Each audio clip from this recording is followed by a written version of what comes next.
Esse aqui não é um lance do... É uma coisa louca que aconteceu. Se tu puder, e aí eu gostaria que tu me explicasse o máximo que tu puder dentro das regras enfim, da entidade aí. Inter e Juventude, o Valência erra o pênalti, um torcedor invade, o Alan... Esse aqui eu também tuitei, tá? Só não te li. Então tá, aí o Alan Ruschel defende o seu colega porque não sabia, eu tô te dando a minha interpretação, né, vendo o lance. Então o que acontece? Ener Valencia erra o pênalti, um torcedor do seu time vem agredi-lo, o Alan Ruschel interpreta que poderia vir ao encontro dele para apanhar, dá um soco e é expulso. Aonde é que o VAR acertou nesse caso, por gentileza? Aí eu abro lá o livro de regras, que a gente tem decorado, que a gente estuda todo dia, o livro de regras me traz assim, um jogador que cometeu uma conduta violenta, um soco, uma agressão, a um jogador adversário, a um jogador da sua própria equipe, a um gandula, ou a um agente externo, a um torcedor, deverá ser expulso por conduta violenta, por agressão. É justo? A gente pode se discutir. Mas o VAR chamou embasado no que traz a lei do jogo, a regra do jogo está lá escrito. Se o jogador agredir um torcedor, mesmo que tenha sido por uma situação dessa que a gente tem todo o entendimento, deverá ser expulso. E eu posso fazer uma pergunta ao Daniel Bins, Nobre Bins? Nobre. Muito nobre. Se eu acho justo? Não, nem ia fazer isso, eu não queria te colocar nessa posição. Mas eu ia te perguntar o seguinte, não existe a regra no livrinho chamada bom senso? Existe. E que não poderia ser aplicada nesse momento? É uma discussão que se abriu, justamente por todo esse apelo que teve, né? Essa sensibilização se discutiu cara, eu acho que a gente está sempre evoluindo no futebol. Quando eu falo a gente, não é a gente fazendo aqui, parte fazendo da parte comissão ao mundo ali. do futebol. Porque a gente se pergunta muito o que o futebol espera. E nesse lance ficou claro que o mundo do futebol achou que foi uma injustiça chamar. Então a gente com certeza a gente para e começa a pensar e repensar se realmente foi a melhor, mesmo tá lá escrito na regra, né? Se não seria achar uma outra forma, informar, eu quero que tu venha aqui, né? Olha aqui, mas o cara foi defender, sabe? Pra gente fazer uma análise diferente da que foi feita, para se fazer uma justiça dentro do que o futebol espera. A gente trabalha nesse sentido, em encontrar o que o futebol espera e a gente se aproximar das nossas decisões dentro desse espírito. O que o futebol espera, o que a gente tem que proporcionar para o futebol.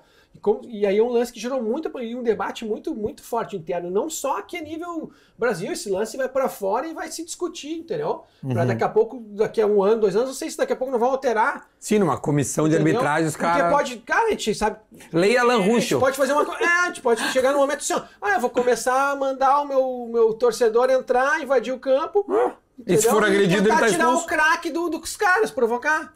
Entendeu? Pode chegar se pensar numa coisa dessa. Então, com certeza vai ser. Se era justo?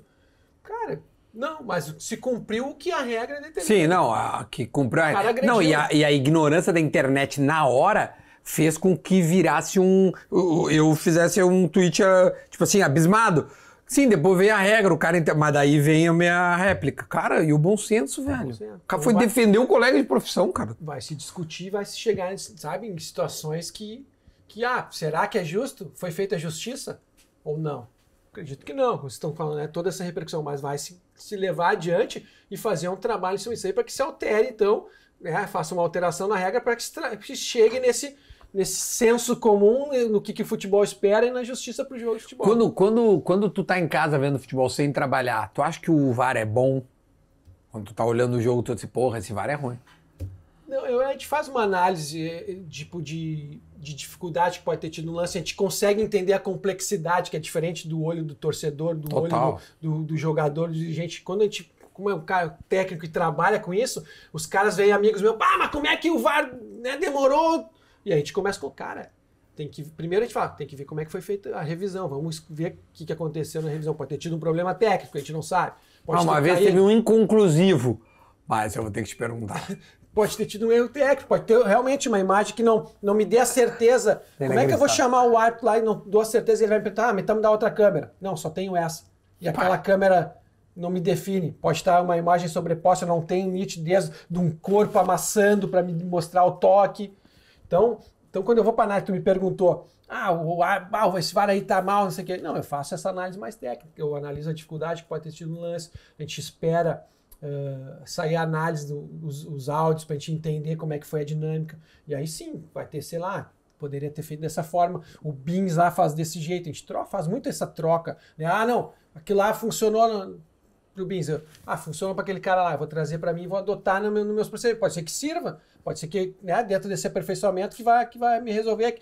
Só que, cara, acontece os lances, como a gente falou, nenhum lance é igual ao outro. Então, às vezes, a gente é surpreendido com uma dinâmica nova, que às vezes tu coloca um procedimento na análise e não é o melhor procedimento. E aí tu tem que refazer, aí demora, aí tem que refazer uma análise, tem que buscar um outro ângulo.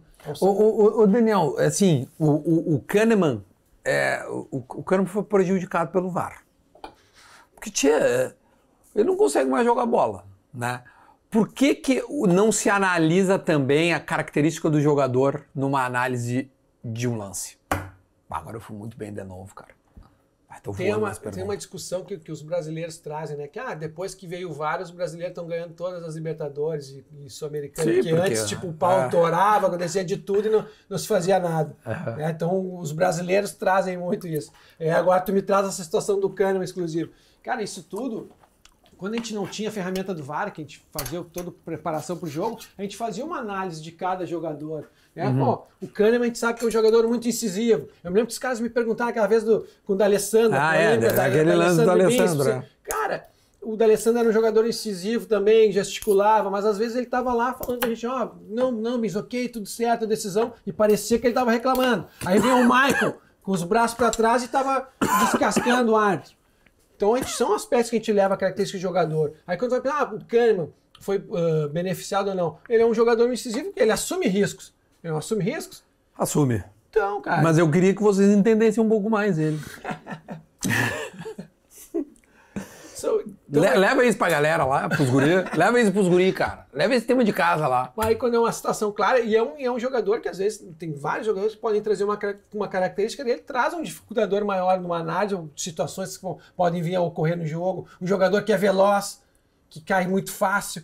A gente já sabe, tu prepara, tem uma equipe, tem um jogador que é muito bom de drible e condução. Cara, a gente já se prepara para ter o quê? Muitas situações de X1 hoje, de um contra um, né? De um contra um, com possibilidade de quê? Do enfrentamento, de uma disputa na área, uma possível falta ou não. E é um jogador mais leve que cai. Então isso a gente também já planifica para o quê? Para trabalhar uma forma preventiva de já se preparar quando as situações ocorrerem. Mas tem jogadores que assumem risco, tem jogadores que são, pela característica, são mais leves ou são mais fortes no embate. Então são circunstâncias que a gente tem que analisar. Mas o quê? Trazendo, contextualizando, porque a gente recebe lá das instruções para caracterizar se é uma infração ou não, se teve impacto ou não, com o que atingiu ou não. Vamos ver se isso vai chegar no Kahneman e no Renato, se eles vão gostar das respostas. E se a torcida do Inter gostou das minhas perguntas. Foram muito boas as perguntas, não foram? Tem alguma pergunta que o público quer fazer? Você mandou aqui? 2 perguntas que o público... Atenção! Vamos ver. Enquanto isso, você deixa o like. Tem que ter muitos likes. E compartilhem este assado maravilhoso com o Daniel Nobre Bins. O nosso número 1 no VAR do Brasil. Um dia vai ter uma padronização de decisões, Daniel. Existe uma interpretação diferente sempre. Exemplo, pênalti aquele do Ramiro foi... versus pênalti igual pro Corinthians. O do carrinho, né? Inter e Corinthians, o Ramiro era do Corinthians. Braço de apoio, era braço de apoio. Cara, mas eu gravei com o Ramiro, ele disse que na regra foi correto ali. Ao menos o Ramiro me falou, tá certo, que era o Ramiro o beneficiado da regra. Tá, essa é uma boa pergunta. Se existe uma padronização se um dia poderá vir a ter... Eu já vou pegar e já vou responder. O que eu falei, existe um trabalho de treinamento antes de iniciar os campeonatos, de buscar as instruções que são passadas, análise de vídeo, para que a gente consiga ajustar o máximo possível, que é justamente o que a gente falou. A discussão maior é por que foi assim e por que aqui foi assado. Mas mudou um pouco a regra da mão, né? Porque, por exemplo, o Homem-Pássaro, chamado Wellington, 2019, Grêmio e Atlético Paranaense. O Jeromel coisa e a bola bate aqui. E aí é óbvio que vai dar mão. Não deu mão. E, depois 30 mil vezes deram mão aquele lance. Mais uma coxinha. Quando tá difícil, ave serra neles. Mas enfim, segue. Não vai se acabar essa discussão, porque tem elementos da análise que são subjetivos. Tá. Então, um braço de apoio, a gente trabalha muito para chegar lá. Projeção do braço, porque não tem como o cara saltar. Não tem Não como. tem como dar um carrinho assim. Vamos pular pra cabecear assim, ó. Mas aí Tem que na pular análise, assim. sim, a gente considera trabalho do árbitro de vídeo minucioso e frame a frame, de entender se esse braço realmente ia posar no solo, que se caracteriza um braço de apoio, ou se ele já utilizou como um braço de arrasto, ampliando. Então, às vezes é muito fino essa análise e não vai ter, a gente não vai escapar das polêmicas de estar discutindo pós-rodada alguma situação que é muito, que a gente chama 50-50, 50-50, e aí uns foram para um lado, outros para o outro, e se aceita, tem-se elementos para botar como uma mão de infração e como uma mão não de não infração. Não estou falando nesse caso do Ramiro, sim. mas em situações que acontecem no jogo. E a gente vai discutir, e uns vão falar, não, mas estava um pouquinho mais ampliado, outro não vai entender como um gesto adicional, outro vai entender que era um movimento de precaução. Cara, isso não eu vai acho acabar. também, meu, que assim, eu acho que a grande discussão do VAR está na interpretação.